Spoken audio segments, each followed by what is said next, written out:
Coming up on Tech News today, Google Drive is real. So is mining on asteroids. And actually, Google's retail plan for phones is back. Everything's real. Really. Next. Netcasts you love. From people you trust. This is TWiT. Bandwidth for Tech News Today is provided by Cachefly at CACHEFLY.com.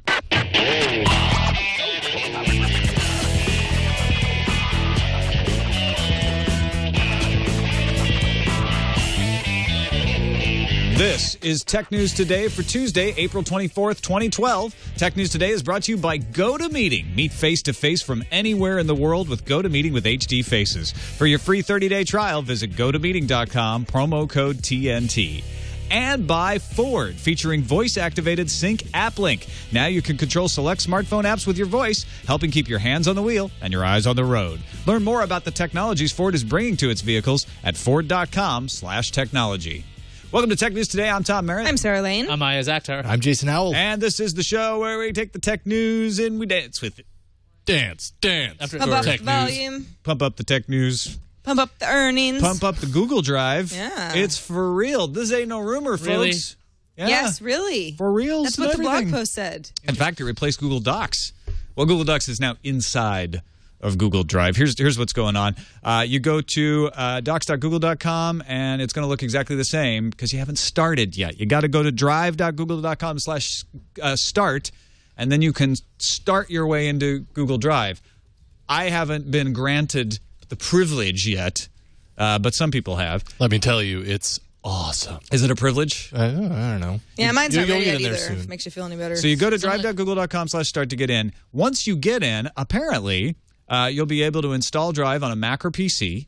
There'll be a Drive app you can put on Android. Eventually, soon, there will be an iOS app, although that's not out today. And then you get 5 gigabytes free storage right off the top. No I like worries. 25 gigs will cost you $2.50 a month. 100 gigs, $5 a month. A terabyte, $50 a month. Cheap compared to some services, expensive to compared to what people were paying Google already for storage services through things like Picasa and Gmail. Well, but Google is hoping that this is a better offering overall, right? And it's a different. It's a cloud service that's bundled differently overall. So still, if you compare it to something like Dropbox or Box.net or something, it is cheaper, but it seems more like a direct competitor. Paid accounts actually expand Gmail to 25 gigabytes, by the way. And if you're not paying for the account, your Gmail is going to be raised from 7.5 gigabytes to 10 gigabytes anyway. So you're right. This is a different arrangement of things. Even if the overall cost is more, you're also getting more. So they're hoping you'll be okay with that. I've already heard from one very angry person who is like, no, I wanted to pay this much for Picasa storage and that's it. Why do they have to do this? But 25 gigabytes for Gmail, huh? Yeah. Oh, if you're paid. Sure. Yeah. But that's something that I am not in that camp because I do a lot of email deleting, but some people that's the whole point of Gmail, right? Is you archive, you don't delete, and you will run out of space eventually. So someday, that's worth the cost. So I got to download Google Drive, and I tested it out, and it does redirect when you go to docs.google.com. It goes to drive.google.com after you sign into it. So you do have offline access to your files, which is new. Well, I guess you could do that with Chrome extensions, but it's built into your. It's so much like Dropbox. You have this folder on your desktop or in your folder settings this way. Is it in Finder? It is in Finder, and, okay. and the funny thing is, like, it's just like SkyDrive. It has its own. Just like SkyDrive, it has its own file extensions like G Sheet and GDoc and that kind of thing. There seems to be some confusion whether your Google Drive docs go against your 5 gigabyte cap. I know that I already saw like a percentage of mine was used up. I think I've uploaded other files other than just using Google Docs, so I'm not sure what exactly goes on there. So I don't know if it counts against your 5 gigabytes. I think it would be confusing for them to say, here's your Google Drive, but then your docs are a different thing. It makes more sense for them all to be in your drive. All documents, all files, right? Well, I guess so. I mean, They're all kept in the drive. I just don't know if they count against your 5 gigabyte cap. Like Well, if it's a spreadsheet or whatever, I don't think it does anything to your. Well, spreadsheet's also not going to take up a lot of space.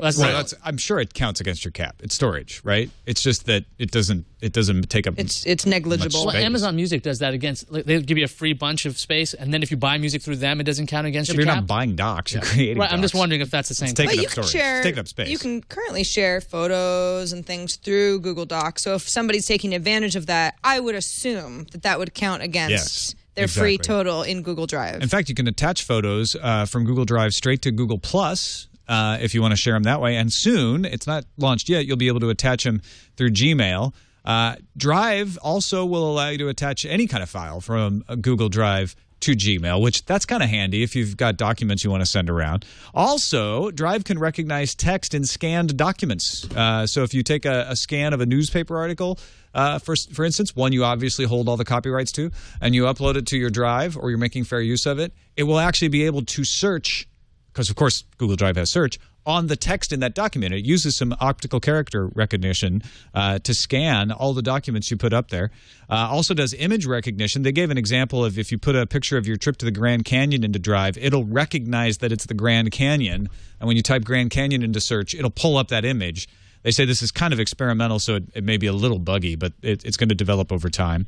They're also working with third-party vendors on apps for Google Drive. Now, this is interesting because it might be a potential way of monetizing. I think all the apps are free right now. But you can you do faxing. You can do video editing, website mockups. I was interested that Lulu, which usually uses a Word doc format to self-publish books, has an app there that you can publish straight from a Google Doc, which that's very convenient if you're writing in Google Docs, which I do. So check that out as well in the Chrome store. They have apps for Google Drive.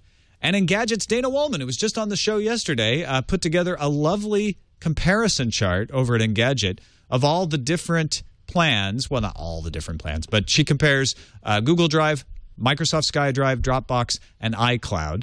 BoxNet is the only one that I would probably add to this if I were making this, but it's a pretty good list. Frankly, looking down, she compared the annual cost of 20 gigabytes across the services. Google's $29.88. Dropbox, not applicable because they charge things differently. It's 50 gigabytes for $10 per month, so it's a little hard to estimate. $40 for the iCloud. SkyDrive is $10. $10 for 20 gigabytes additional on top of the free 7 gigabytes that you get. Also, SkyDrive, most free, 7 gigabytes. Google Drive is 5, Dropbox is 2, iCloud is 5. So, frankly, when I'm looking at these comparisons, the only thing that Google Drive is actually beating SkyDrive on is 2 gigabytes file size upload for SkyDrive versus 10 gigabyte file size upload for Google Drive. Both Dropbox and iCloud are below a gig in the file size, and although you can do unlimited if you upload from your desktop with Dropbox. So they beat everybody in that way. Ars Technica tested out the 10 gigabyte file size upload, and they had a problem with it syncing. So that's kind of buggy. I mean, it definitely seems like you have a lot of options this week, apparently. It's like, okay, SkyDrive just changed what they're doing. Google Drive is finally real, and it's just rebranded Google Docs, but fine, whatever you want to call it. But it does have these applications. So now you got lots of options. You can use all of them for free if you want, right? You can get 5 plus 7 plus 2 plus 5, knock yourself out. That's actually the best way to do it, right? Just somehow manage them in your head, as long as where's my file. Well, there's an opportunity for a piece of freeware that takes all of your different free drive services and binds them into one drive. Okay, file manager in the cloud. Yeah. I think Google also can get away with charging a little bit more right now because some people will say something like Microsoft, oh yeah, I don't use Microsoft products. I can't use something like SkyDrive. That doesn't apply to me. Whereas Google is already well established as a cloud service provider of things. You mean they don't think that it's compatible with their operating system? Because it is. It'll work on Mac. I know. I understand that. Actually, Dropbox is the best one because it works on Linux, too. It's the only one of the bunch. Right. Well, it's also the most expensive option if you want to pay for. I think Apple's more more storage. expensive, but not by much. Yeah. Well, it's annually versus month to month. A terabyte is $795 for Dropbox. A terabyte is $50 per month for Google Drive. Although, is that per month? $795 per month? No, that can't be right. Is that right? For 16 terabytes? No, on Dropbox. On Dropbox. Dropbox 1 terabyte and up starts at $795 for 5 users. That's like a business account, though. Whereas you can get a terabyte for $50 per month from Google Drive. I guess my point is, if enough people start to realize, hey, SkyDrive is totally the best deal, and there is no compatibility issue, then Google will lower their prices. Because they're both big companies. You could think of them as direct competitors in that way. Apple's a little bit different just because they're always marching to a different beat. Yeah, and by the way, if you want a really good rundown of all the different cloud storage options, things that we're not mentioning here, like Woala, like Spider Oak, check out Security Now from last week. Steve Gibson and Leo Laporte run through. They don't run through Google Drive because it wasn't out yet, but they run through all of the other cloud storage options out there. That's a really good episode. Let's move on to Windows 8 finally getting a release candidate, but don't call it candidate. Yeah, call it preview. Oh, okay. Or call it candidate, but now it's called Windows 8 Release Preview. And this comes from Steven Sinofsky himself. He says the Windows 8 Release Preview is set for the first week of June. He announced this at a technology conference in Tokyo earlier today, Tuesday, Tokyo time. But then he also tweeted the news afterward and attached a picture of himself on stage when he made the announcement. The tweet reads, "Here I am. Announce Windows 8 Release Preview, first week of June. Here's the announce from Japan, Windows 8 Dev Days." And then he hashtagged, "Thank you." Hashtag thank you. I guess just, thanks for the support, It's better than guys. saying you're welcome, right? I guess, like, it's coming out in June. You're welcome. Yeah. We gotcha. Thank me later. Thank me. So if the release preview is in June, earlier reports that Microsoft is preparing to ship a final version of Windows 8 by October could stand with Windows 8 devices coming shortly thereafter. I mean, if you look at the way that Windows 7 release candidate had released in May, this was back in 2009, final version of Windows 7 was released October later that year, in the same year in 2009. So obviously they're different beasts, different teams, different everything. But if they could stay on the same schedule, it's not out of the realm of possibility. They're to just think changing that the early names. October. Yeah. That's what it sounds like. Yeah. So I don't know. Are you guys pumped? I am, actually. I like Windows 8. I want to see what kind of changes they've made between the release. The preview. What was the first one called? Customer preview. Consumer preview Excuse is me. basically what the beta has Right. been, and the release preview will be the release This will be candidate. closer to what we're expecting. That's why it's called a release preview. I'm not sure why they've decided to change the name. Because they but decided to change beta, because beta sounds like something old-fashioned, a consumer preview. So then this is my guess. Then they had the meeting where they were like, well, we can't call it release candidate because that sounds, we should keep the preview motif. We should make it consistent. And so now it's the Windows release preview, because then that's a nice, Microsoft branded strategy to leverage efficiencies across platforms during the announce. The announce. I must be the only person who still just has no problem with the word beta. Consumer preview is not cooler than the word beta to me. It sounds Microsofty. I don't know. Beta always sounded buggy to me. Right away, I'm like, it's beta. It means you're not done with it. And you're beta giving- means it's not ready Yeah, for prime so time. stop calling it beta. Or like the Google way, they're like, we're going to keep this in beta for years. And it's like, well, that means nothing now. So They've probably done enough focus groups that enough people said what you just said now buggy. to say, let's call it a preview. Yeah, because then it's not a beta. Yeah. And then preview it's a means sneak buggy peek. It's eventually. a trailer. Anyway, looking forward to that in June. Absolutely. Something you can do now is buy a phone directly from Google again. How'd this happen? Yeah, it's like a flashback all over again. Google's now selling unlocked Galaxy Nexus HSPA Plus versions for GSM networks for $399 on its Play web store in the United States only. And it's going to run on AT&T and T-Mobile's networks if you go ahead and get those SIM cards. This version comes with a $10 credit for Google Wallet because it comes with Google Wallet. And this is way cheaper than getting it off contract at Verizon or Sprint. Now, Verizon's version is $650, and Sprint's version off contract is $550. But then again, those will both have LTE, and Google's will not. Now, this is available at the Play Store in a new section called Devices. Now, currently, the Galaxy Nexus Wait, is... plural. Yes. Devices. It says devices. There's only one there right now. When you go to the section, there's only one option. It's the Google Nexus. And obviously, people are thinking, hey, what about those tablets that have been rumored around? And so Kevin Toffel over at GigaOM asked Google directly, do you plan on having other devices? And of course, Google didn't say anything about that because why would they do that? But Google also has a phone number if you got questions. So like customer service for Google, sometimes scary and sometimes hard to find, but they have a phone number available. And the last time Google tried this was way back in 2010 with the Nexus one, because there was no Galaxy then for that phone.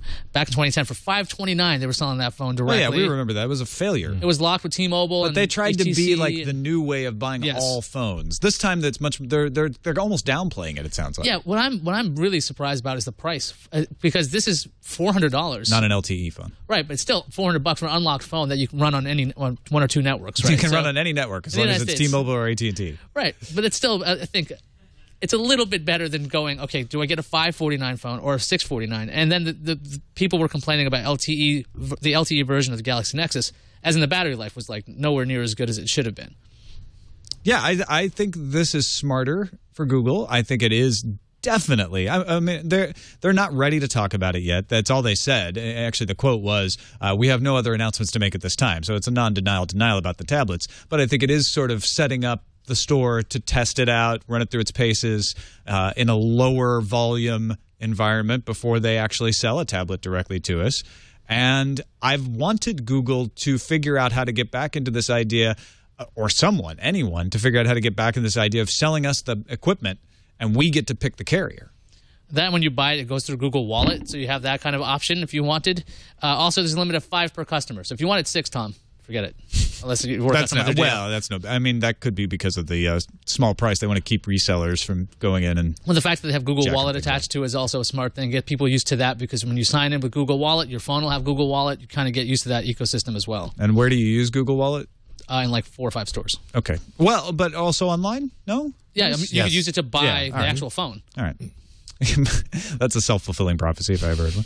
It works with Google Wallet. All right, let's take a quick break and thank our sponsors, Citrix and GoToMeeting with HD Faces. Being able to talk to someone face-to-face is very important. If you've ever conducted a meeting that's just over the phone, you know that you kind of miss, like, well, how do they look right now? Or maybe they misunderstand what you're saying because they can't see your face. That doesn't happen with GoToMeeting with HD Faces.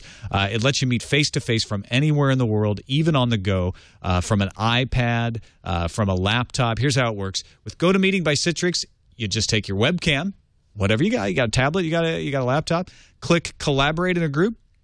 You got HD video. And you're looking at the person as if they're right there in the room with you. You can see them eye to eye, collaborate on documents in real time. You'll feel instantly connected, even if you're thousands of miles apart. Plus, GoToMeeting is easy to set up and simple to use. We use it for meetings here all the time, and it really helps keep everyone clear about what we're talking about. You can point to the documents, say, this is that line that I'm speaking about. They can look at you. They can see whether you're excited, whether you're not. It's very helpful in making meetings more efficient. So start hosting your own face-to-face online meetings today with GoToMeeting. Our audience could try it free for 30 days. Visit GoToMeeting.com, click the Try It Free button, and use the promo code TNT. That's GoToMeeting.com, GoToMeeting.com. Use our promo code TNT right there in the video.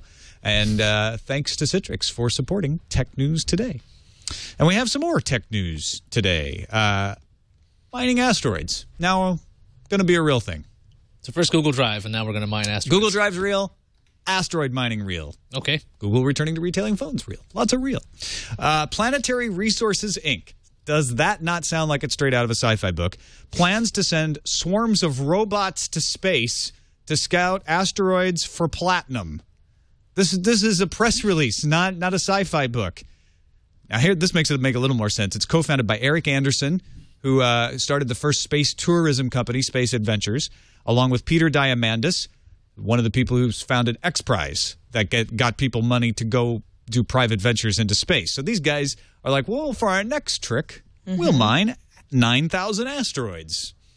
Well, and if you're using robots to do it, obviously it's a lot easier than sending people to space. Avoid all those labor law issues. Well, but we've got some issues with precious metals here on Earth. Exactly. Platinum, for instance, is very expensive. In fact, they believe that one asteroid, 9,000 of these asteroids are around 150 feet or more in diameter. One of those asteroids could yield $6 billion worth of platinum. So if you take those 9,000 asteroids that are that big near Earth, some could have more platinum that is mined on Earth in 1 year. Wow. That's the bet they're making. They're also backed by some big names. These are the folks putting up the money. Larry Page, heard of him? Eric Schmidt. Charles Simonyi, some of you may have heard of him. He's Microsoft's chief architect. And Ross Perot Jr. They also have advisors James Cameron, the filmmaker, astronaut Tom Jones, not the singer, JPL engineer Chris Lewicki, and planetary scientist Sarah Sager. The challenges they face, obviously the money, but also legal. Who has mining rights in space? I'm not sure. I think there's some kind of international treaty about that. But the thing is, it's not like international waters where like you can actually go point to something. Like you're this far off a coast. So I'm not really sure how that works out. But just because there's not some sort of an international treaty certainly doesn't mean that just the people who can get it together first get to take all the platinum off of the moon. You can point to an asteroid and say that's that asteroid, even if it moves in space. Yeah. So it could be similar to international seabeds where they're like, this isn't in anyone's waters. There are treaties around that allow people to go and mine seabeds. They could use that as a template for this. So it's not insurmountable. The money could come from the platinum, as we mentioned. Could yield about $6 billion worth of platinum. But here's the money they got to spend. In 18 to 24 months, they hope to launch 2 to 5 space-based telescopes. They're going to start with the Arcad 101. Those are a few $1 million each, and they'll just scout out the asteroids to kind of find out which ones are worth investigating. Then within 5 to 7 years, a swarm of spacecraft robots will go out and prospect and map the valuable asteroids that they identified. They figured that costs about $25 to $30 million. And then the robots would have to arrive, mine, refine, and return. That's where it gets expensive. Up until now, only the Hayabusa spacecraft by JAXA, the Japanese space agency, has returned from an asteroid with material, and that was a handful of dust from asteroid 25143. That cost a few $1 billion to do right there. They could nudge an asteroid into orbit, but that would cost $2.6 billion.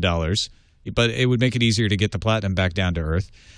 Another way to make money would be to take water from the asteroids, break it down into hydrogen and oxygen, and then make fuel depots in orbit around Earth to refuel satellites and other spacecraft. This whole thing sounds awesome. I mean, I was reading this, I'm like, this looks like sci-fi. And when you were saying nudging it into orbit, that's moving an asteroid and bringing it closer to Earth. So it's nearby. It hits us and kills us all. Well, no. So it's horrible idea. So it's nearby and in orbit, so you can actually go ahead and mine it easier. But like the idea that, okay, we're going to go into space, move that rock closer here, then we're going to mine it for all this precious metals. You're thinking of this all wrong. Lower cost of jewelry for loved ones. No, well, lower cost. That's actually one of the problems is platinum is, they could have $6 billion worth of platinum right now, but if all of a sudden they're mining a bunch of asteroids and bringing a bunch of platinum, the price of platinum goes down. Good. This ring is not worth anything anymore. Yes. Oh, no. But then they don't make enough money to go back and get more platinum. Then they'll mine something else that's more rare, and they will sell that at a huge premium. Right. Now somebody's going to cut my finger off to steal my ring, aren't they? Actually, they wouldn't. That. Platinum is soft. It scratches more easily than white gold, say. It's probably got all kinds of scientific usages. But that's neither here nor there. Yeah, that's true, neglecting. Sell it to the robots. You know what I think is going to happen now? People are going to want to do adventure mining travel. It's like the chance to go up with the robot team. Well, there you scrape go. the platinum off of the nearest asteroid.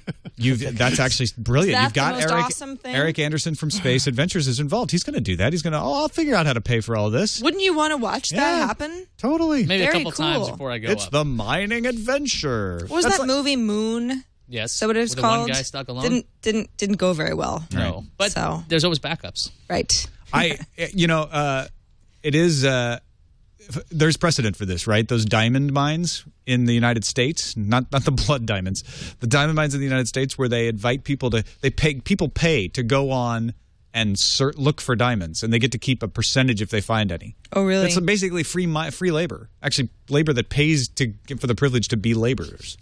So not only do we get to go into basically what you're talking about. Not only do we get to go into space, we get to do something while we're there. This is just kind of neat. You get to be a miner. Great.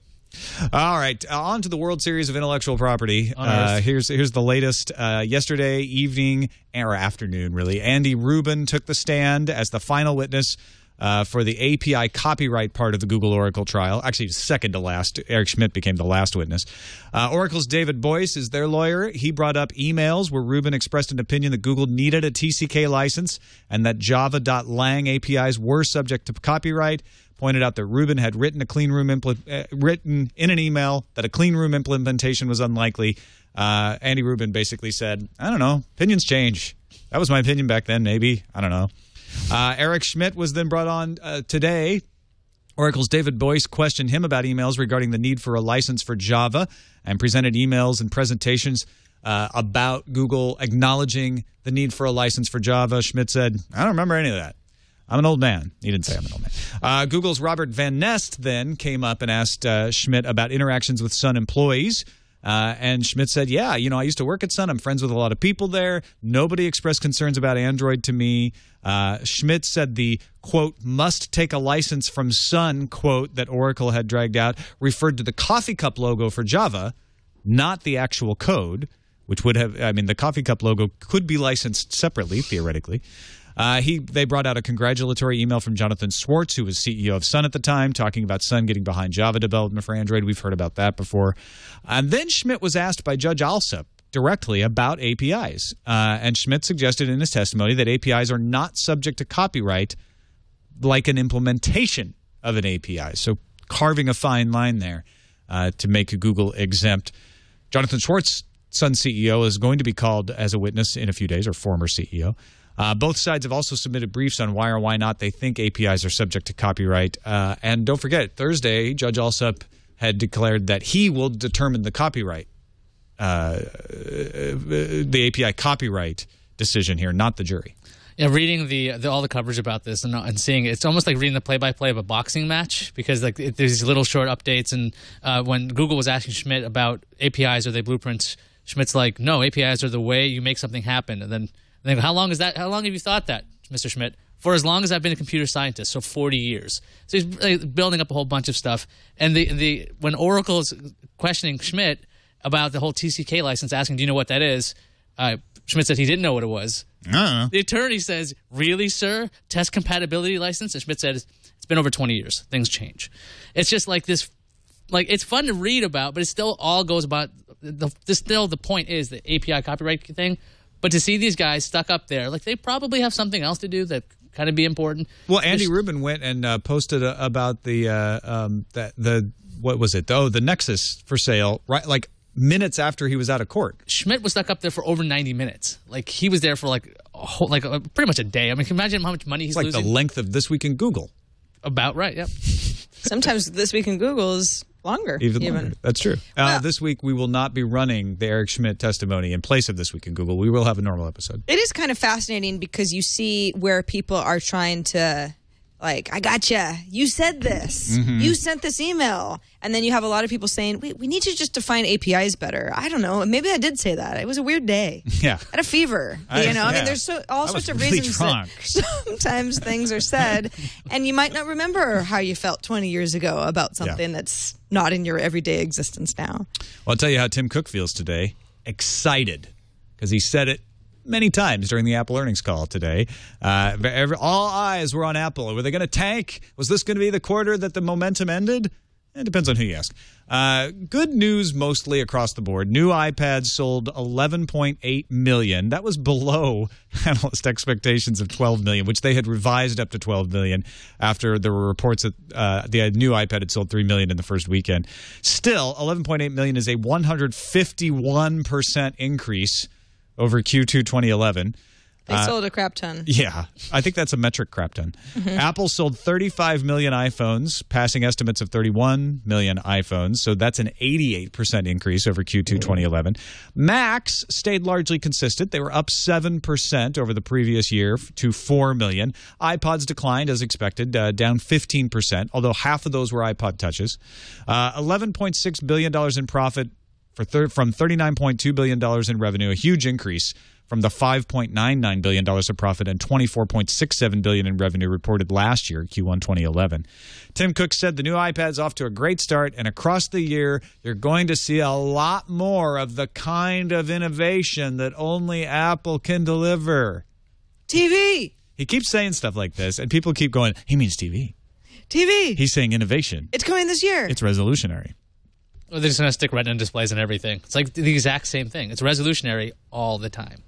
Resolutionary becomes less of a stupid made-up word when you think of a whole line of resolutionary products in 2012. I might dispute that it's still got stupid. You don't like that word. I really hate that word. Fine. Just fine. I guess when you say it depends on who you ask, if Apple did well, who's saying this isn't good news? Who's saying these aren't good numbers? The folks who wanted 12 million iPads to be sold. Yeah, but analysts are always, they're the frenzied numbers. Yeah. Mm-hmm. Apple's numbers are the conservative, we'll be realistic about it and then they usually go up a little bit, and everyone's supposed to be impressed. The analysts, in the final hours were like, 12 million. It's going to be 12 million. I know, this just got crazy. It's like they're bidding it up for no reason. It's funny. In preparation of the actual earnings call, the stock dropped 2%. But after hours, it's up over 7% because it was like people were like, we're expecting something bad to happen. Aren't you supposed to buy on the rumor and sell on the news? Well, that's what happened. Did I have that backwards? Apparently, Wall Street's got its own rules. Yeah.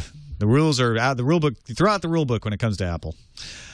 And you throw out the rule book when it's time for the news.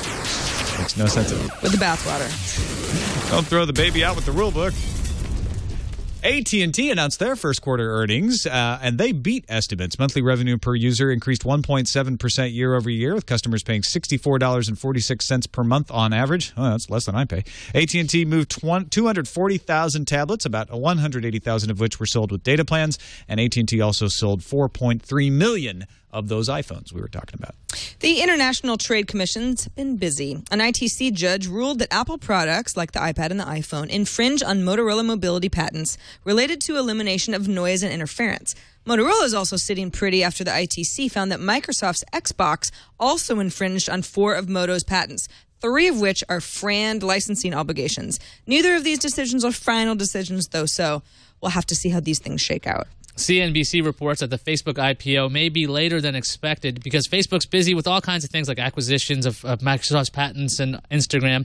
In particular, Mark Zuckerberg is more concerned with the day-to-day business than preparing for the IPO. The IPO was expected in the 3rd week of May, but it could be around mid-June. According to a person familiar with the matter, Facebook is currently looking at, quote, plans A, B, C, and D for its IPO.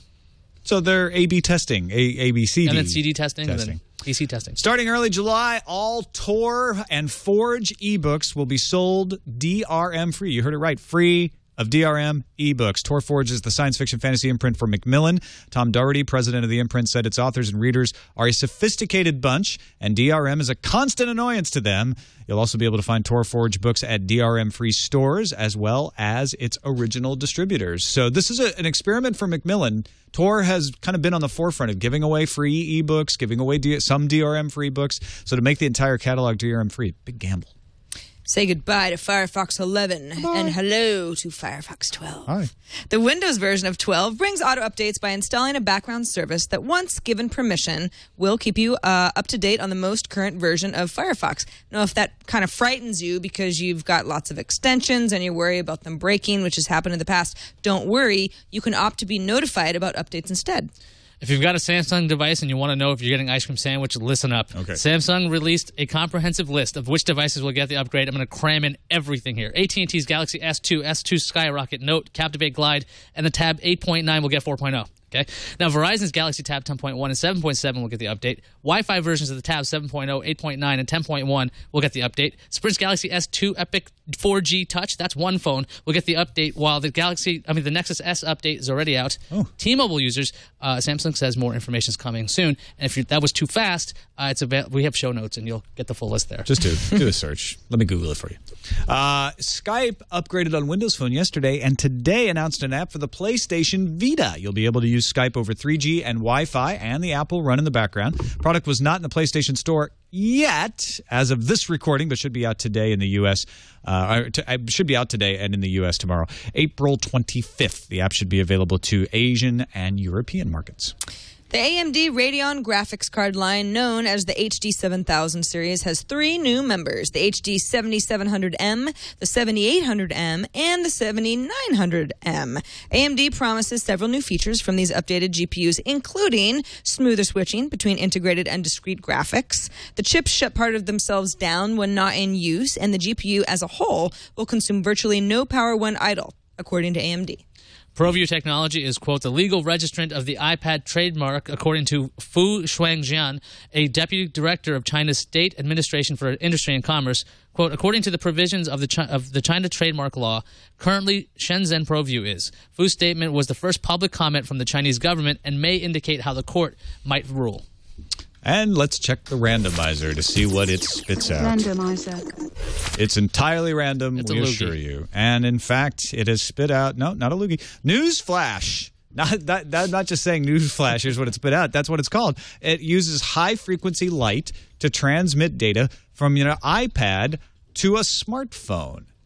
This is pretty nifty. So, in other words, it doesn't matter which smartphone. The smartphone just has an app. So it could be Android, it could be iOS. But your iPad is running a specific app built to take advantage of the iPad screen to flash at a rate faster than your eyes can detect. So you're looking at the iPad, it looks normal, but it's flashing on and off in a way that can be read by the camera on the smartphone and then interpreted into data that it can then implement. So, for instance, your iPad could send a link to your smartphone. Yeah, I mean, there are a lot of different things that did this. I think the HP touchpads had this feature where you can kind of like tap the devices together and you could have the content separated, or shared, that is. This reminded me of this old Timex data link watch. I don't know if anybody had this. You would hold it up to a CRT, and the CRT would flash data, and then your watch would have all the information. So that way you didn't have to bother with like typing everything in your phone. Those are sort of primitive versions of the same thing. Yeah, because you had these banded lines on CRTs, and that was hard to duplicate. But this is, and that was perceptible. This thing, when Newsflash, you don't have to see like. You don't see any of the flashing happening. It goes too fast for the naked eye. I like this progression. To share those links and things instead of texting yourself or trying to write it down. Like it seems like there should be an easier way to do that. This seems pretty easy. All right. Yeah, I'm fascinated by this. It's pretty Bump cool. does that too. You're actually hypnotized by the flashing, I think. The flashing. Yes. In fact, I may have an epileptic seizure. Please don't. Any minute. She's not kidding. This episode of Tech News Today is brought to you by Ford, featuring available voice-activated sync app link. If you've driven a Ford lately, folks, they are full of technology. If you haven't noticed lately, go check them out. Sync App Link is just one example. It enables you to control select mobile apps from your smartphone with simple voice commands, while you keep your hands on the wheel and your eyes on the road. So your smartphone's hooked up to your car. You talk through the Ford Sync App Link, and you can control things like Pandora or listen to podcasts with Stitcher or even listen to Twitter posts with OpenBeak, Slacker Radio, iHeartRadio, NPR apps. All of these work with Ford Sync App Link, and you can take advantages of new apps like Sync Destinations. Get access to navigation and directions through your smartphone. So you can ask it, hey, I've decided I want to go to the ice cream shop. And you can use that to pull up the ice cream shop and change your directions. NPR gets you the latest breaking news and plays your favorite NPR programs. iHeartRadio Thumbplay uses simple voice commands. You can find save stations, skip songs, even give songs a thumbs up, just like the Pandora app, except with iHeartRadio. Sync App Link is built on an API platform, enabling Ford and app developers to bring in-vehicle voice control to more apps without you having to update the App Link software in the vehicle. So all these new apps that we're talking about, developers do all the work. You just download them and install them. They work with your car. Ford has a Sync mobile application developer network that enables developers to contact Ford about their app ideas, allowing Ford to bring them to you faster so you get more apps all the time. You can expect to see more Sync-enabled mobile apps that can get along with you while you ride in your Ford vehicle. Learn more about Sync App Link and all the other technologies Ford implements at ford.com/technology. And now, the calendar. The HTC One S is hitting the shelves tomorrow. Yeah. Which Punch shelves? Oh, well, the shelves at T-Mobile, Walmart, Costco, and Best Buy. That's tomorrow, April 25th. I got a review of that in this week's Before You Buy. Really good phone. Oh, nice. It's $200 if that's if you want to buy it on contract, rather. On Thursday, April 26th, Max Payne Mobile is coming to Android phones. Already available for iOS, but Android's getting on board too. The mobile game promotes Max Payne 3, which comes to consoles on May 15th. So it all is related. Also on Thursday, Amazon and Zynga both are reporting their earnings, rounding out our big earnings week. And on Saturday, April 28th at 7:30 p.m. Pacific time, NVIDIA is going to make what they're calling a special GeForce announcement live from the NVIDIA Gaming Festival in Shanghai, China, which you can stream, if you're not in Shanghai, from GeForce.com if you want. The Verge is guessing it's probably going to be the dual GPU Kepler card. I kind of hope it is. That's cool. I can't wait for those Kepler cards. They look pretty awesome. Now let's check what's incoming. Incoming message. It's a message from Faust, and we must make a bargain with him. No, actually, he just has some thoughts about the Adobe announcement. He says, I'm a young person who aspires to be a graphic designer, and while still trying to save money for Adobe Master Suite, that's going to take a while. This subscription opportunity is for people like me not to have to splurge on expensive software. I can just afford to go $20 per month on Photoshop for a year commitment to hone my skills before I get to sign up for school and get the student discount. Hoping other young people like to do this rather than pirating Photoshop altogether. I totally agree. I think Faust makes a really good point. Maybe you're not a professional yet. Maybe you don't even have a freelance business, but you want to put the effort into possibly doing that down the road. This makes perfect sense. Yeah. And not everybody wants to pirate. You might not be able to afford it, but you want to, have some sort of a middle of the road. What? Not everybody wants to break the law. Not everybody wants to pirate. Believe it or not, people like Faust exist. Yeah. A great example of another use for the subscription model with Adobe. So thanks for that. Really appreciate it. And that's it for this episode of Tech News Today. You can find us on our subreddit, technewstoday.reddit.com. If you want to let us know what stories you'd like us to cover, go there, vote things up or down. We do take a look at it, and we use it to determine our lineup. Technewstoday.reddit.com. Over 6,000 people in there helping us figure out the lineup each day. There was a highly voted story today that we didn't use about a cop in New South Wales. It got a lot more votes later on in the day than it was earlier. So I don't know. We may revisit that. But just because it's up there doesn't mean we include it, but it does mean we consider it, and we try to weight it with the balance of everything else. So please let us know what you think. TechNewsToday.reddit.com. That's it for us. TWiT.tv/TNT is the place to find us on the web. You can email us, TNT@TWiT.tv, or give us a call. Our phone number is 260-TNT-SHOW. David Pierce from The Verge joins us tomorrow. We'll see you then.